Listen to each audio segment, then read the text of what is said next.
So welcome to the second session of today's panel, which is about sustainable just transitions, innovations for a greener tomorrow.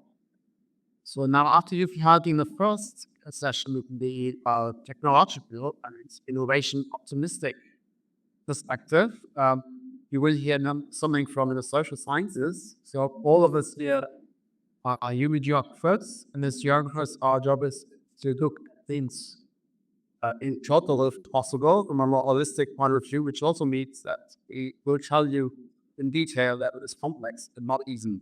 So if you look for the right answers to face our today's challenges, they may not come from us, but we can tell you about all the difficulties that you may face on your way forward. So it's my great pleasure today to introduce to you Professor Anna Bollier from our university here in Baku, Azerbaijan. Thank you so much for coming, and he's a specialist in strength and damage. We will learn about this. Then I have Dr. Mareike Pappus from Matthews University in Halle, Germany. And she's specialized in modern human geographies and this work on post-modern landscapes from post-humanist perspective. So we'll hear about that in a moment as well. And then it's my great pleasure as well to introduce Dr. Ben Pols from University of Leicester, United Kingdom, who is presenting case studies from the US, but he's also worked in Brazil and the Amazon and the other places, and is these days very much concerned about human environment relations and socioeconomic networks behind this. So just briefly, by way of introduction, let me say that from a human geography point of view, maybe from social science point of view in general, there is a conflation between the two concepts of sustainable transitions and just transition. So as we are here as the European Center for Just Transition Research and Effective Transfer, we're interested in understanding what just transitions actually mean and entail. Many people think that this is the same as sustainable transitions, but it's not. Sustainable transition could be, for many people, what is considered to be environmentally friendly or good for the planet at large. But that doesn't necessarily mean it's good for people at large. It might be beneficial to some, but not to all. This is where the concept of just transitions comes into play, where we think about that how do we, for this transitioning to whatever kind of greener future mean for people in different regions, in different places, and in different social strata. And how can these transitions be designed or managed in a way that it is for everyone, or at least not exclusive, as it might be in some cases. So this is one of the reasons as well why the European Union has set up a Just Transitions Fund. But even when we talk to European Union officials, they sometimes confuse sustainable transitions and not just transitions. So they're certainly talking about how we convince or trick people into behaving greener, whatever that might be, but then forgetting about who are the ones who are actually losing out at the moment, maybe, and we face great difficulties. His transitioning is not always an easy process, just benefits everyone. So this is one of the reasons why we have convened this session to talk about these problems and to have like very specific case studies from different parts of the world that, instead of the beginning of construction, show you how complex things really are. And this is like the realities that we have to face when we talk about transitions in any broader sense. And maybe we have also to think about some of the signifiers that they use, like sustainability, which is maybe an empty one, and maybe we need to have different terminology, different discourses to get our way forward. So when we talk about innovations, let me say this is the last thing by way of introduction. Many people think by innovations like technological innovations. And then even when I talk to my colleague about social innovations, he thinks like an app for all this social innovation. Maybe it is, but in our world, the world of social scientists and human geographers, it's something different. Yeah, and you always need to think that innovations have a legacy in the afterlife, and it doesn't mean that every innovation is good for everyone. So that's one of the things that we are also interested in, what that does to the world, to regions, and to people in different places. So you'll get some of these perspectives now in the following 45 to 50 minutes. And I'd like to begin our set of talks with Dr. Bill Coles and this presentation, and followed by Marek Papus and Maun.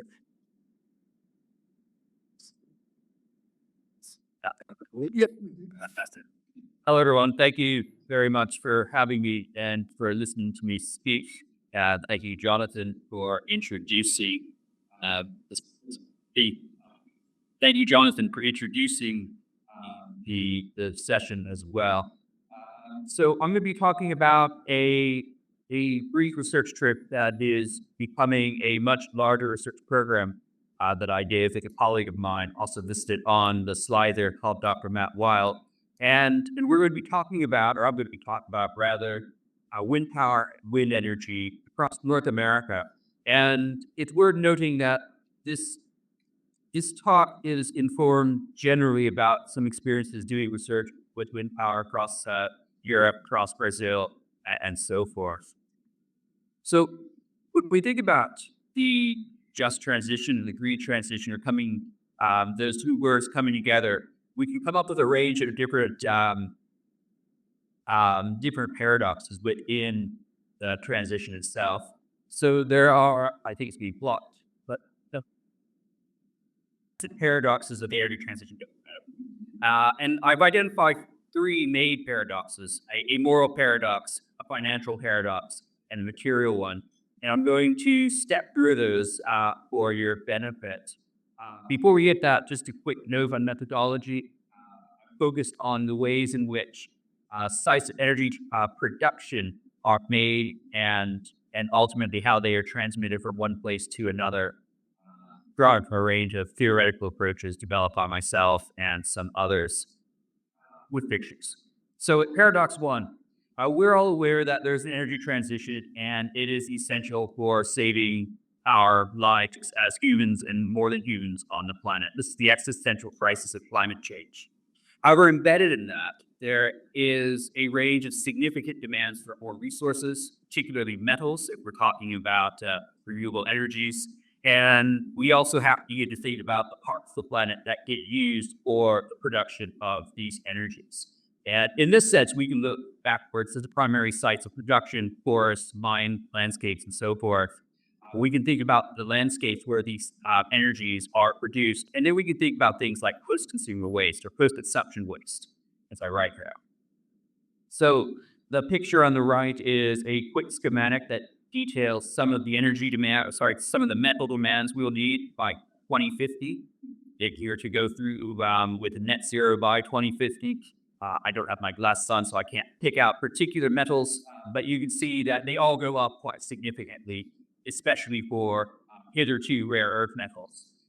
The image on the right-hand side is a 40-acre site of wind turbine blades that are no longer in service, and they're dumped somewhere in a Texas landscape. And then some more pictures, a typical pasture full of wind turbines on the left, and as well as on the right. And it's worth noting that these landscapes for wind are also in production for other things. There's a wheat field on the left, for instance, cotton field on the right, with wind in the background. The second paradox that we've identified, is a financial paradox. We all know that we need extensive amounts of capital to effect the transition, and that capital has to come from somewhere. But when we talk about private finance, private financial actors are beheld to their shareholders more than they're beheld anywhere else. So they have an ethical commitment to shareholders versus a moral commitment to effect a transition of some sort. And wind in particular, as a mature technology, really doesn't see the same kind of investment, same kind of lucrative profitability as others might, without heavy subsidies from the states, without unfair power purchase agreements, and without some kind of speculative financial capital happening somewhere else. The result is, as Brett Christophers might note, is a form of accumulation through speculation, through leases, through consolidation, and through contract. I'll talk about the picture on the right in a few minutes. A third paradox is the landscape itself. Wind power takes place and is usually done on landscapes that have already been given over to other forms of energy production. The image on the screen, for instance, shows a new oil well being dug at the same time as the landowner has wind turbines in the background. This ends up in a situation where landscapes are more and more homogenized. There are some impacts to biodiversity that we can talk about through that, and social diversity as well.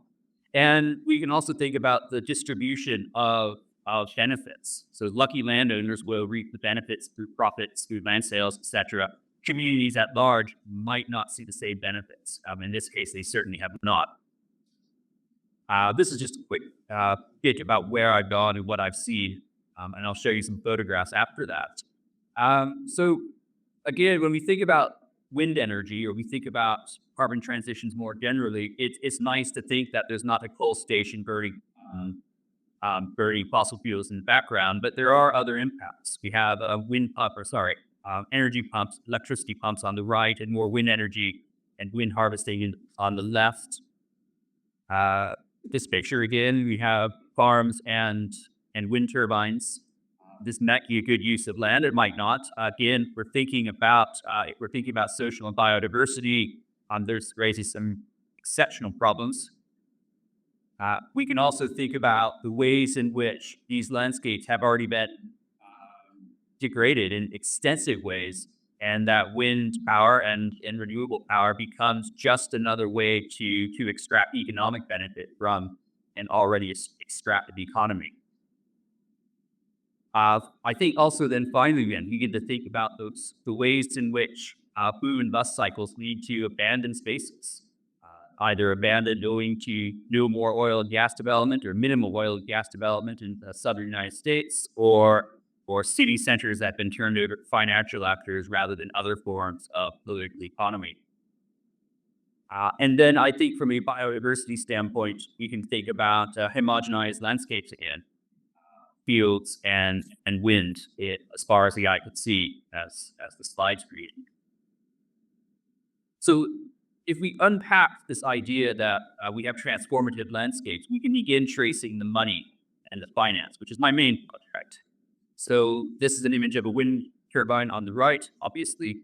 And if we think about who has built the turbine, who has designed it, who has done the innovation for making that technology, we can trace the circles of capital from one place to another. And ultimately, we end up with a lot of hedge funds trading a lot of money back and forth between New York and London, and New York and other parts of either North America or Northern Europe. If we take a look through the consolidation of the wind market in the United States, we get a similar kind of picture. That's an image of all of the sites on the slide from you listed a few minutes ago, all 66 of those. And you can see how quickly these individual sites become consolidated into major energy producers or major energy consortiums around the world, particularly to Southern Europe and to Northern Europe and New York. We end up then with a situation in which capital is concentrated into a few key firms, mostly investment banks and hedge funds, mostly transnational finance as well.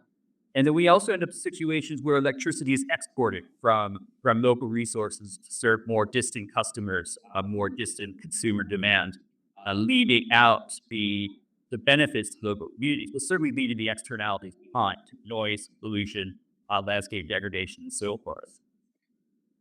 And then we turn to a finance site. This is something I came across in far eastern Colorado, far western Kansas, and it's an image and example of distributed energy production. So instead of thinking about utility scale energy which feeds into grids for the purposes of profit, this is a small farm development that serves the needs for local people in this one really small part of the United States. But it is an example of the potential for both innovation in terms of technology, but innovative finance.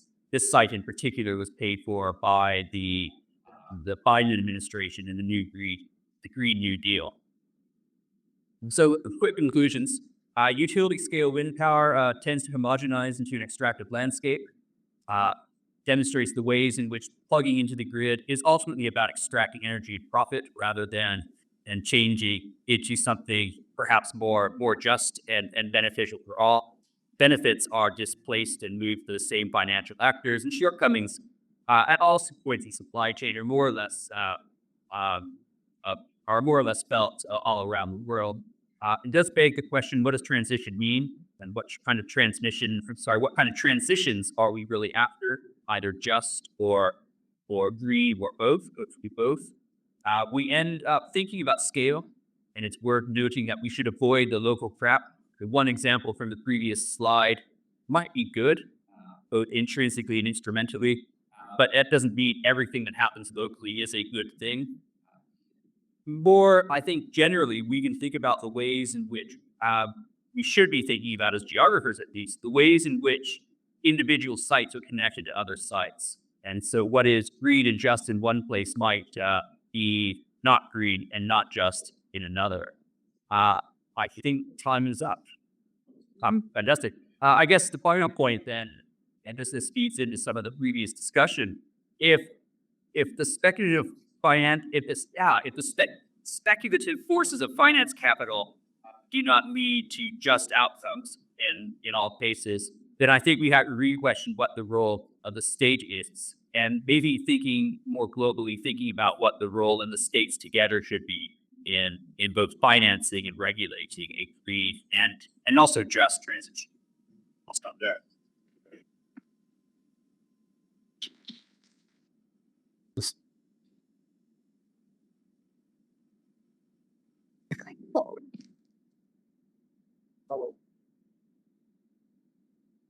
Thank you so much for having me.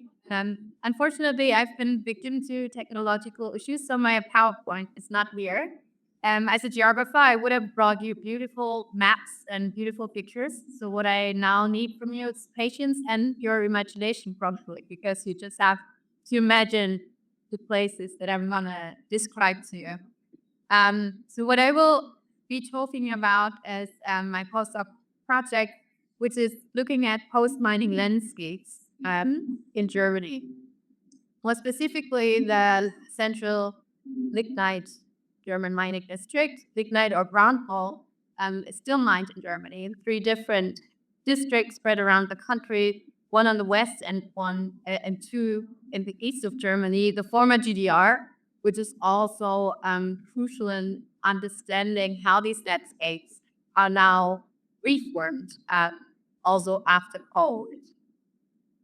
So what is important here, I think, is that these landscapes offer like a microcosm of things that we're discussing currently, like things like climate, the Anthropocene, what kind of future we want to live in, who should benefit from what kind of landscape, how should it be usable or made reusable again, as it says in the German law, that the German mining law. After mining, the landscape needs to be transformed in a usable state. And as a social scientist, we can question who defines what usable is, who is the public interest that should also be met with the state of making it usable again. Usable for whom and what? And these are mainly the questions that I'm interested in, and different concepts of nature also that are negotiated in these reclamation and restoration of landscapes. So we have 2 different terms in Germany to define between different versions of restoring landscapes. One is like reculturation, basically. If the focus is more on agriculture or forestry, or that these kind of uses for the landscape, and that there's another one that is like literally something like re-naturation, which is literally in German like re-nature making, which in itself is such an interesting concept to have. So as a social scientist, I'm wondering, what is this nature? Who defines what it is? And also to make it less discursively, how does it materialize in the ground when we are actually going to create and make nature? So this is also a great opportunity for geography as a discipline that always has been sitting between physical geography, that is very much interested in ecological ecosystems and the geomorphology of a place, geohydrology, like how does water flow in there, the stratigraphy of the place, and how does the terrain, like how does that influence the landscape, but also human geography that is more interested in power and negotiation and discussion, how these actually are then discussed and what does it mean to the landscape. So in these post-mining landscapes, we have a great, very specific place in which we can see how this turns out to be. And the concept, also beautiful concepts that I brought you here, not just images and maps of these landscapes and what they look like, would be two. One, sustainability that we hear a lot, but also a different one, which is habitability, which was coined by Dipesh Chakrabarty, an Indian American historian. So sustainability, we've heard before, is often thought of in ecological terms. So it needs to be environmental friendly. We also have definitions where we see the three famous pillars. So it's social, it's economic, and it's ecological. And it's always a challenge to try to combine these three pillars, depending on what you're looking at. But basically, the main idea, like really breaking it down with sustainability, is the idea that there is enough for next generations, enough of whatever that might be. And what Deepash Chakravarti does with this idea of talking not just about sustainability, but also habitability, means the capacity of having an environment and the space around you, a habitat that is livable for people and also non-humans.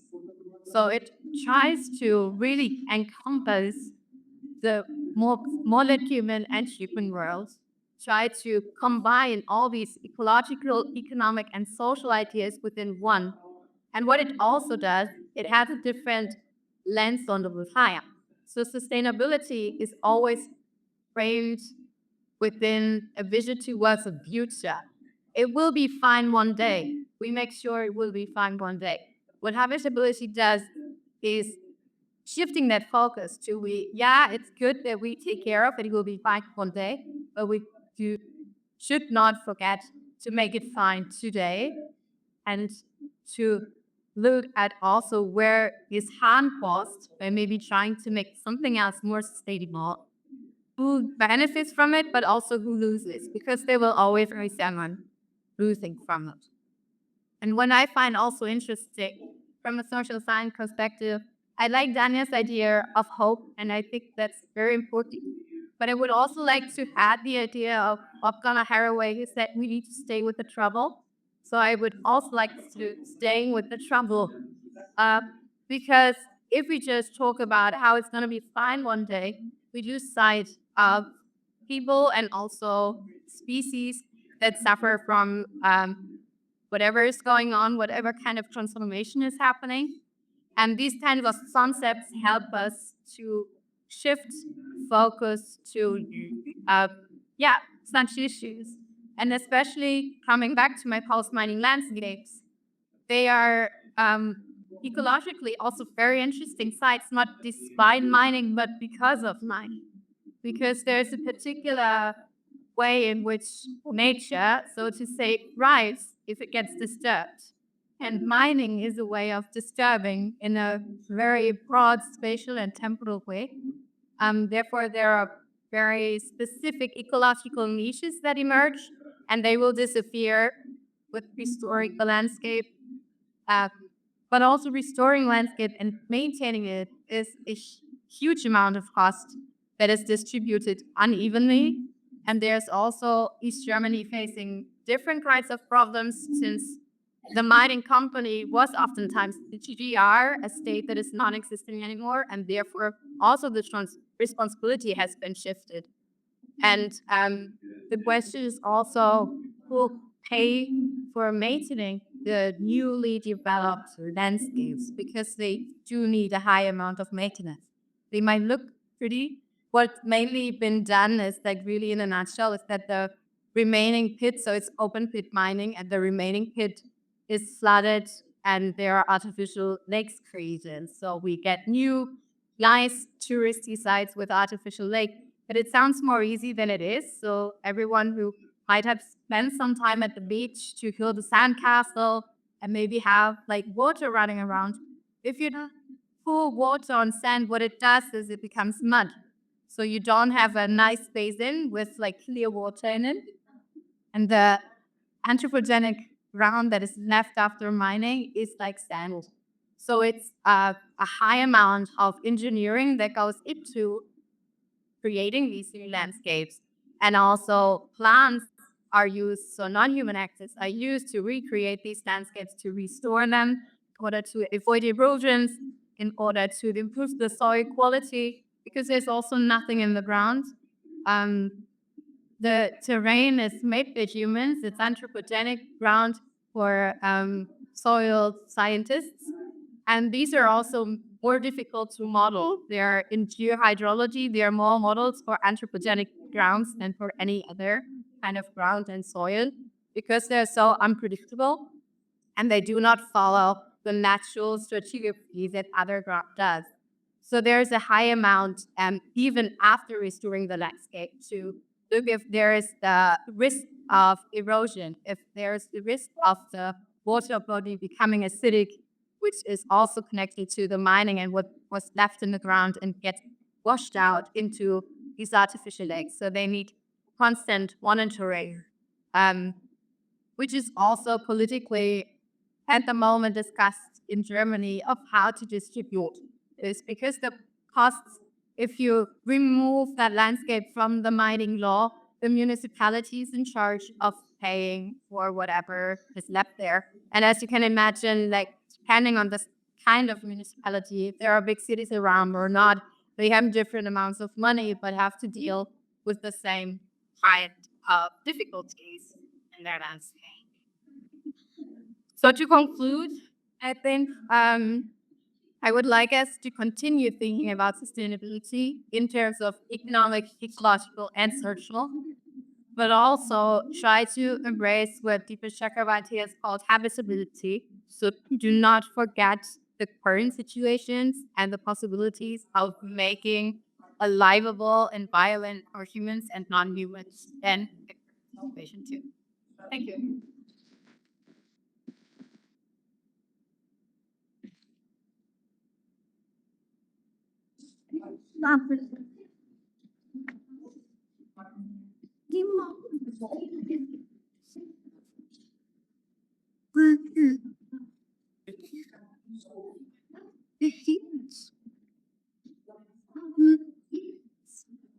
All right. Thank you. Thank you very much.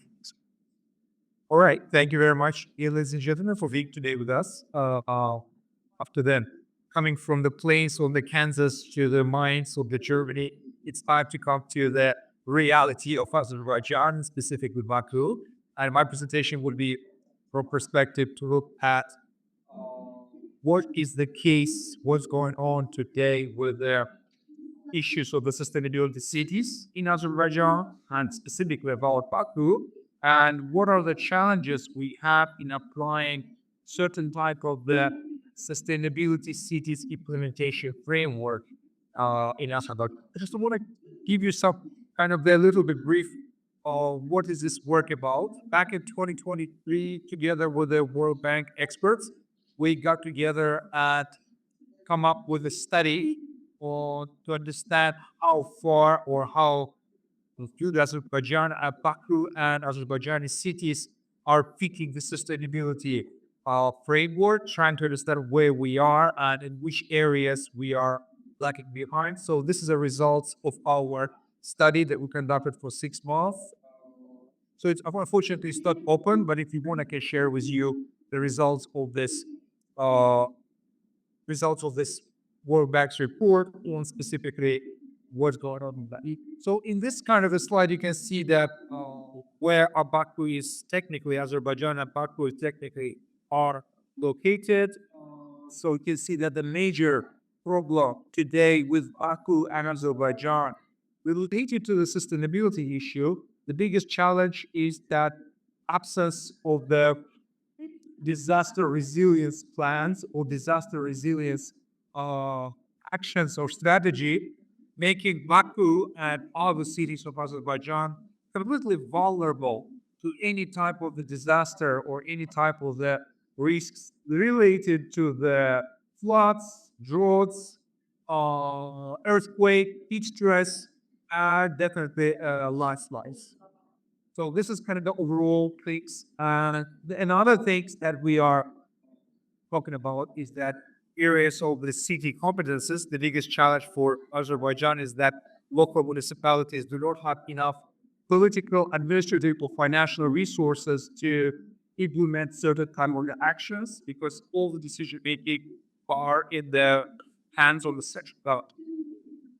So we looked at uh, certain type of the sustainability cities implementation framework from the several aspects. Definitely, it's an aspect of the basic services, financial soundness, participatory, and planning issues. So we interviewed around 25 uh, experts, 128 indicators, and so on and so forth. So this is the results what we found specifically about Baku, that these are the challenges and this what the actions are needed. So the biggest challenge in planning issues of Baku is the problem is that governance and strategic planning. Baku only recently, 6 or 7 months ago, adopted the master plan. So if you imagine that since 2005, we didn't have any master plan. The last master plan expired in 2005. We only after 80 years we received our new master. And because of that, you can just easily see that the most of the construction in Baku is kind of the chaotic or recently we began to think about from that perspective. Land use is a huge problem. If you go to outside of Baku, and even in Baku, you can see that the land use is extremely extensive, and the city is sprawling toward the also toward the west. But meanwhile, toward the other cities, and we can see the two other cities like the Sungait and Limalan right nearby. It's becoming kind of the suburbia of Baku. Transport, another issue that only recently began heating for, I hope really this mega event of COP29 can affect the transportation issues in Baku, but it's another kind of the area of problem because technically until recently there was a 5 agencies dealing with a one single issue, how to deliver one person from point A to point B. So there was no governance issues in approaches to the transportation issues. So that's what we found from issues of the planning issues. From the basic services, if you look at this Baku city from the basic services kind of indicators, there's a few challenges. Definitely solid waste management. In Baku, it's comparatively much better situation because we, I can say that 10 years ago, we launched a solid waste processing factory. So I would advise all the guests visit that. This is a really art, the modern art of the facility. But this is the only one waste plant in the whole Azerbaijan. So second cities, third cities in Azerbaijan do not have abroad any waste processing factory. Majority of them rely on the certain type of the polymers. Many of them are not even separated, and there's a huge upside specifically in the rural area. Water and sanitation services comparatively better, but the recent rain drainage in Baku showed that infrastructure is not in the adequate specifically to take care of the rain system. And again, transportation system is heavily car dependent, and there's a certainly you are right now because of the COP29, we're passing through a certain type of the transportation revolution in Azerbaijan, specifically in Baku, and I really hope that the legacy of COP29 will be really great. Circularity is another challenge for the country. Is that I mean, as I said, that solid waste is comparatively better, but the water resources management is having a huge tougher problem. There's 75% of the country's water resources are used in agriculture. agriculture is extensive, not even intensive, extensive. 75 of the water used for agriculture that produce only 4% of GDP. So you can see that how inefficient the water resources is used for production certain type of the product that is actually not in the in plan. So only 5%. I mean, actually 5% of GDP and 4% of the Azerbaijan export is in agriculture. That using 75 to 80% of the water resources. So there's not a matter of absence of the water in Azerbaijan. The matter is not proper usage of the water. What are the key actions? Again, few problems that exist that is still need to be addressed beyond the infrastructure, beyond the certain type of the investments into the sustainability issues. The biggest challenge for Azerbaijan is today institutions and the governance. Municipalities do not have independence. Municipalities do not have neither administrative, nor political, nor financial independence that would allow them to invest in certain type of things. Second one, the problem with the data. If you try to find some data in Azerbaijan, good luck. There is not much data to make a data-driven decision. So when we had a certain type of the project trying to find out SDG data or data about Azerbaijan is certain type, specifically urban data, it, it exists, but on aggregated level, so disaggregated data does not exist. And it's not there, and it has a huge problem to make certain type of decision without any type of data. And again, capacity building. And another thing is that capacity development. And biggest challenge is their governance approach. All the problems and all the issues in Azerbaijan is solved based on the silos. Silos means at ministerial level. There's no high level interconnected uh, decision making between the ministries. Each ministry kind of is working in the silos, simply having their own territory, trying to decide on certain things. So this is a governance issue, institutional issues, data issues, and again, most of the problem is the absence of decentralization system in Azerbaijan. That would be my kind of a short presentation. Will be really awkward for the question. Thank you.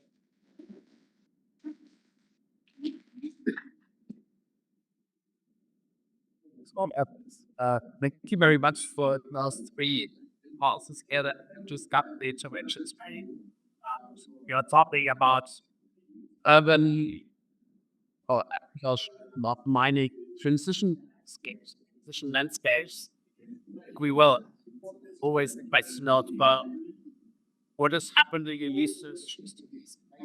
How's that bound up over that? It's not very well. Of course, what is so this is a you still have time for one question from the audience. It's fine, but hey, I'm going to plus. Right, so that we even You the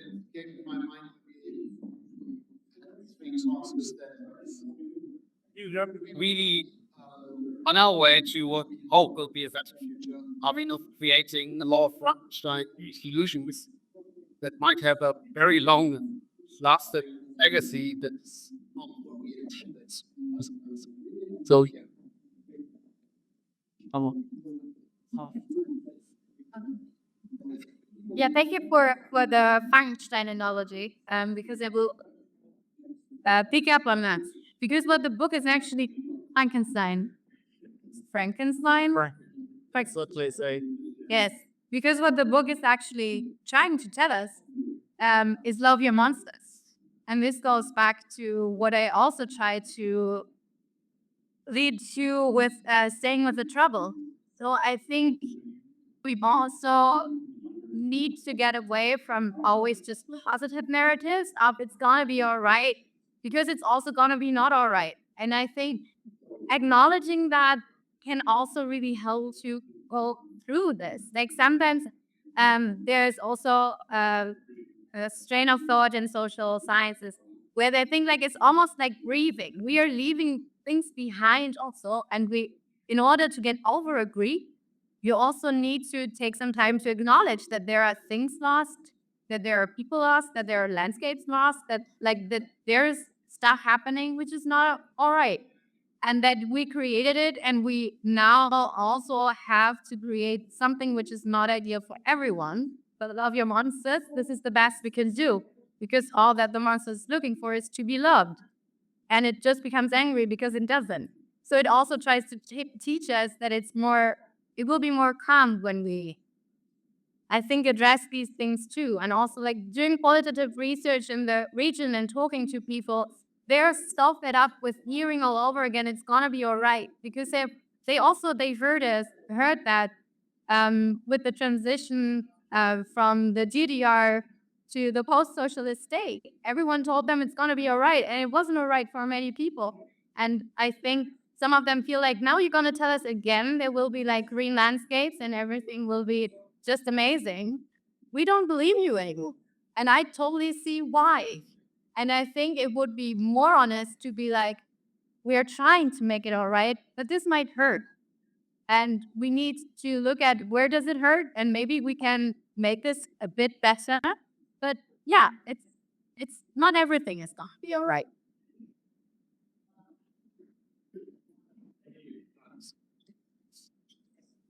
We need on the switches. So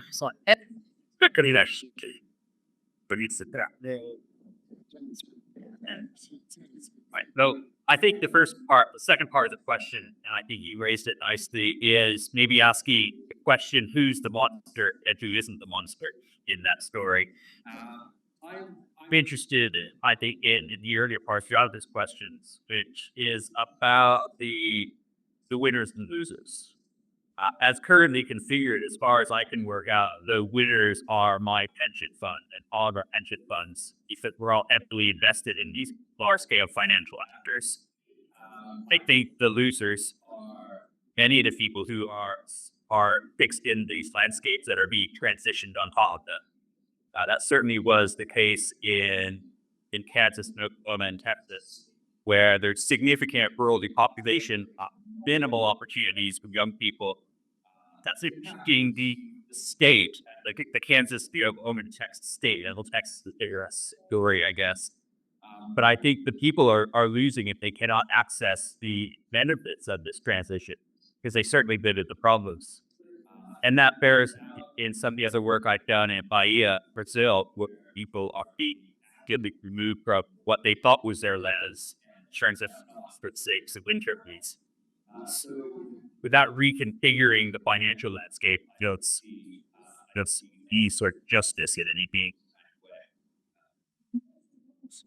Well, thanks. I think it's just to follow again this German example, give their example, Kansas example. I can just agree with all the statistics about Azerbaijan. So the question is, we use 75% of our water for the agriculture that produce very short or very small amount of GDP export potential. The question is, why do we still have agriculture? Why don't we just reject agriculture? The question is, because that will be efficient and effective. But we cannot think from efficient and effective perspective. Why? Because 35% of the labor force of the country of Azerbaijan is located in agriculture. If we decide to shut down agriculture, that will be logical. We don't need agriculture so much. But where this 35% of the population that used to work in that extensive, labor-intensive kind of the agriculture, where they would go? Without any specialties, without any skills, the most of them will join the ranks of the unemployed people. So in this case, the just transition to the environmental friendly, I understand this, today's our agriculture mostly more than environmental friendly. If we decide to move environment friendly, would you to move toward this, something of that resource oriented or water safety, whatever it is, that is done by the biggest corporation or something that the corporation will win. But 35% of the labor force, small farmers who doesn't have a finances, and they're working on the small quote of the land, producing something. If we decide to move toward this, again, efficiency and effectiveness, we'll end up what other countries experience, huge dissatisfaction among the 35% of the not population labor force. I mean, Eastern Germany was lucky that they had a reach Western Germany. We don't have a Western Germany to cover off these white asses or something. Thank you.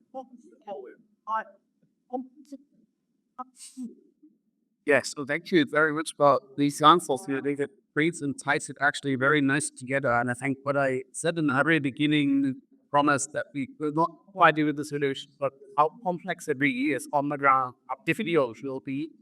This is sort of promising, and I think he is right in my seat. Good look on time. I think you probably need to move on to the third session. Yes.